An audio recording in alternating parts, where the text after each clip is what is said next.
abrir a nossa Bíblia no livro de 2 Reis. Deus maravilhoso. É muito bom estar na casa do Senhor. Graças a Deus.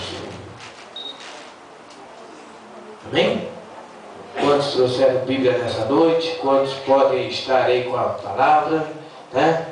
Já caminhamos, já andamos, agora é hora de ouvir. Amém? Graças a Deus. 2 Reis, capítulo 4, verso número 1, diz assim: E uma mulher das mulheres dos filhos dos profetas clamou a Eliseu, dizendo: Meu marido, teu servo, morreu. E tu sabes que o teu servo temia ao Senhor. E veio o credor a levar-me os meus dois, o que é? Filhos, para serem servos. E Eliseu lhe disse: Que te hei de fazer? Declara-me que é que tens onde?